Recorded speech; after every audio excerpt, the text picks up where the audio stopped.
is in good economic shape, although they might experience some hardship. There's nothing like what's going to happen in the U.S.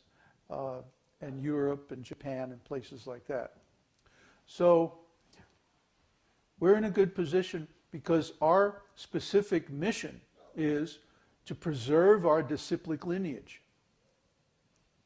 It's very important that we protect this teaching so that it can be propagated to the next generation. So we need to be in a safe place. And we're all monks, so we can just move around, you know. It's no big deal to pull up and go to another country halfway around the world if necessary. But we realize that most people are not in that situation, don't have that option, wouldn't do it even if they could, because they have responsibilities or investments or attachments or who knows what their situation is. So what's the solution for them? And we always say this esoteric teaching has a solution to all problems in this material world. So our solution is to create a network of decentralized, agricultural-based communities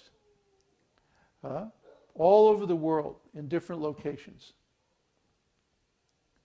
And people can join together and actually pull out of the collapsing system and start a new system. There's no meaning to surviving the economic crisis unless you have some new plan. Otherwise, what's going to happen is you're just going to do the same thing all over again. And then what's the use of that? So even all these economic stimulus and all these other methods that various leaders are proposing are simply going to postpone the final crash. It looks like we're going to have a bull market now for the next few months.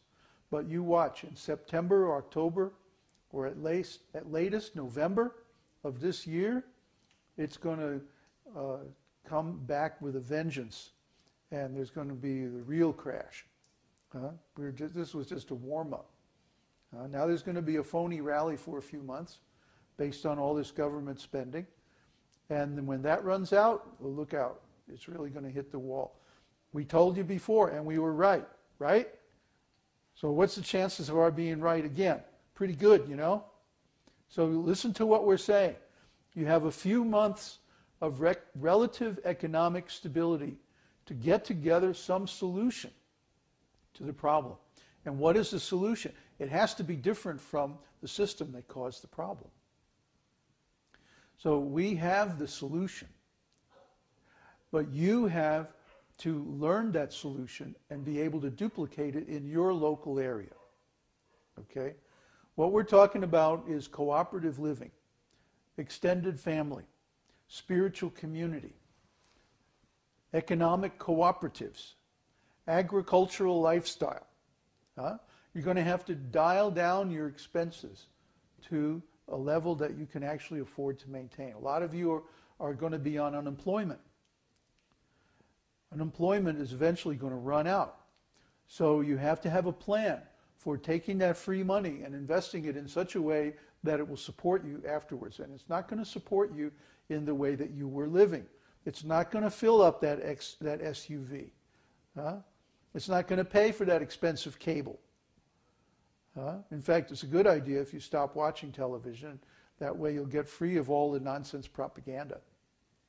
Just get a little cell phone internet router like we've got. What is that, a Nokia N95? You get this little cell phone and it's like a camera, a cell phone, a radio, a router, a flashlight. You can chop wood with it. And whatever, you know, the Swiss Army phone. Oh, you can make phone calls with it too.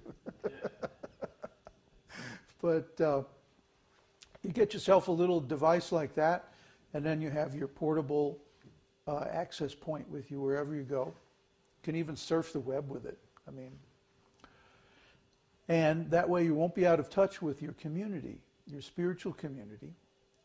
But somehow or other, get some people together and go to the country. Not just blindly, but with a plan. And we have the plan. It's in our Bridge Community Planning document. Okay? Yeah, it's a tough read. Why? Because it forces you to think outside the box. Just like John the Baptist. He was outside the wall, outside the town, outside the box, out there in the pasturing grounds, going, hey, hard rain's going to fall. We heard it from Bob Dylan 35, 40 years ago. And have we done anything about it? No. As a society, as a generation, as a group, we have completely failed to heed the warnings that were given to us so long ago, back in the 60s.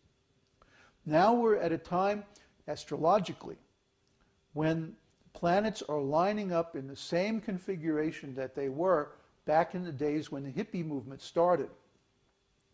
So that means there's a chance now, it's coming up within the next few months, and especially as we go into 2010, there's a chance to create a new counterculture movement, a new alternative society, one that will really work this time, because it's based on Vedic wisdom. How do we do that? Well, like I say, it's all spelled out in our planning document. And when I edit this, I'm going to put the URL up here so you can go to that document and look at it. Read it.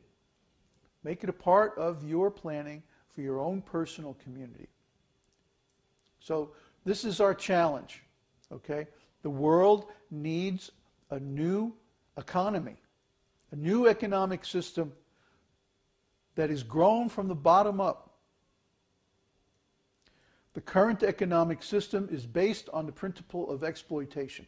I don't care whether it's capitalism, communism, socialism, or monarchy, or whatever it is. They're all different names for basically the same thing, where the person who's doing the work is creating value. And then some other rascal is taking that value and they're selling it for a profit and keeping the difference. They're paying you $10 to manufacture a widget, and then they're going over here and selling it for $20 and keeping the difference. That's exploitation. That's slavery. As long as you accept slavery, you're going to wind up getting the short end of the deal. You have to become an independent business person. That is the only solution.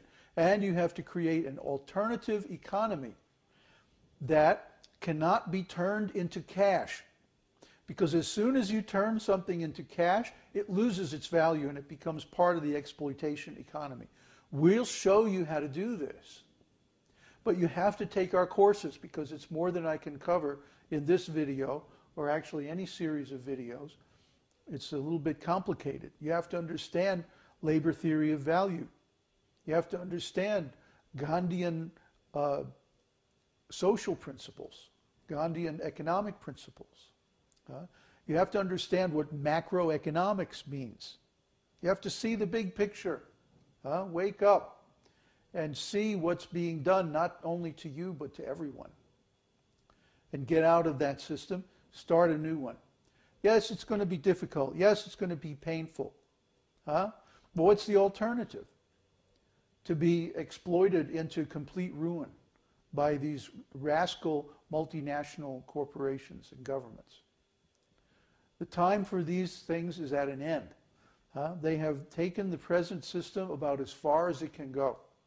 The resources are dwindling. They're out of oil, really, is the main thing.